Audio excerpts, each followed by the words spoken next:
Death Valley National Park is one of our favorite places in the world. We visited in June of 2024. As our largest national park in the lower 48 states, when you go to Death Valley, be prepared to drive. You will see some beautiful desert scenery. As with most of our Death Valley National Park trips, we flew into Las Vegas and entered Death Valley from the east. This allowed us to see Zabriskie Point on our way in as we journeyed to the Furnace Creek area to get our room at the ranch.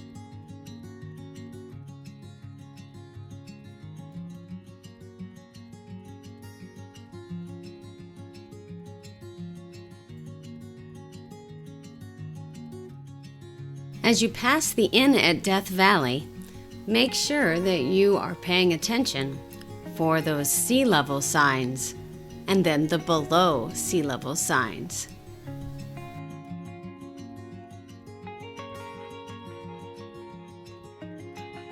We made a stop at the Furnace Creek Visitor Center to get a map and check in. It was 7 o'clock in the morning and already 92 degrees. While the ranch was really pretty, we spent most of our time at the pool.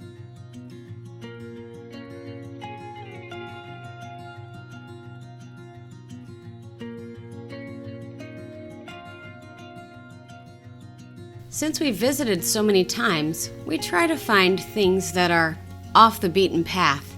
And so this time, our journeys took us to the Wildrose area to see the charcoal kilns.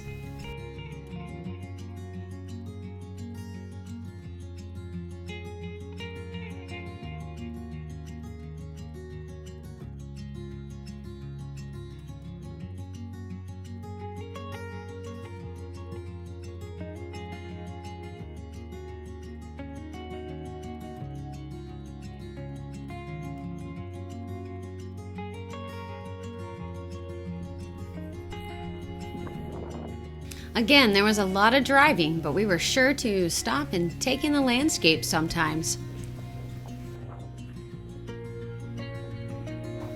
This was our first time to get to see a herd of burrows in Death Valley. They were fun to watch.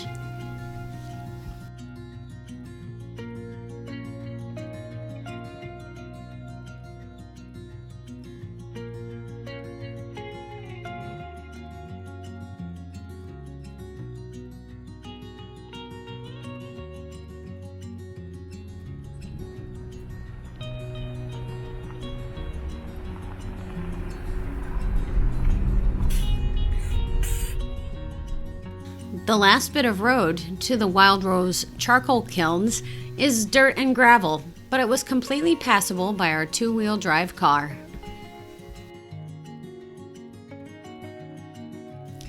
National Park Service historian Benjamin Levy says, "The charcoal kilns ought to be regarded as prime historic structures, perhaps the most significant structures in the monument.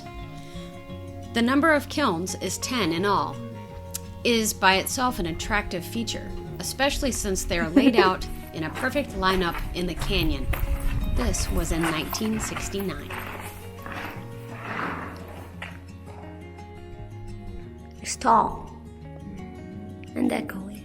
Matt decided to check that echo out with a bit of singing.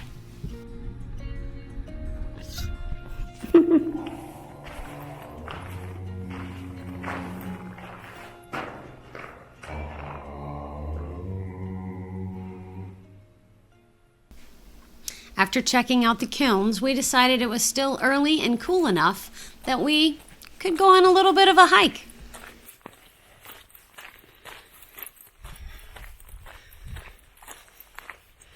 That's quite a view.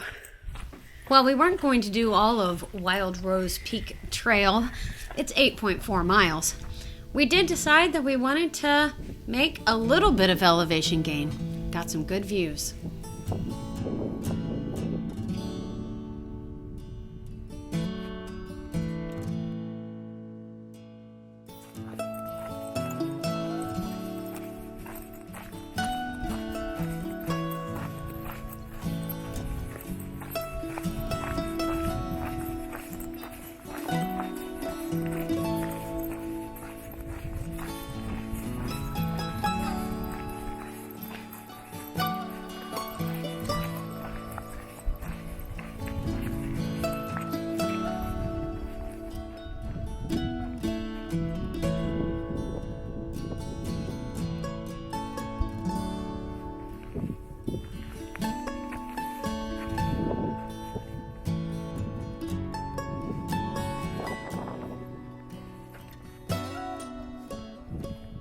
On our drive back, we found this flock of grouse. Have you ever seen grouse? Keep going. We're herding the chickens. We're herding the grouse. It's like they don't realize they can turn. Like, go someplace else. They can't fly, Matt. You cannot run over them. Oh, oh. There we go. Oh, yes, they can fly. They What are you can talking fly. Oh my goodness. After getting all stressed out about the grouse, whether they could or couldn't fly, we decided to go to a brand new site for us. It's the Eureka Mine. Eureka Mine was a gold mine, and it has a very long history. But Pete Agroberry owned the mine and ran the mine from 1907 until the early 1930s. This site you'll also see Cashier Mill. This site is the remains of a former gold processing mill. While ruins are never a place to play or dig around, this might be a really bad idea here. Evidently, gold processing uses some really strange chemicals, and they've noticed elevated levels of some of them here. So be careful as you're exploring the area.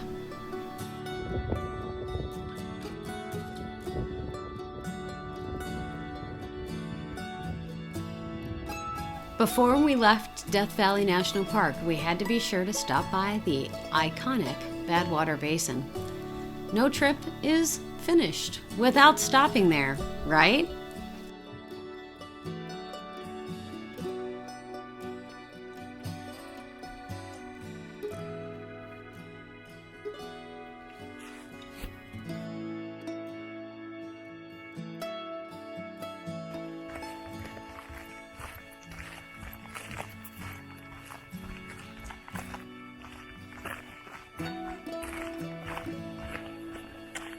Thanks for joining us for this video of Death Valley National Park.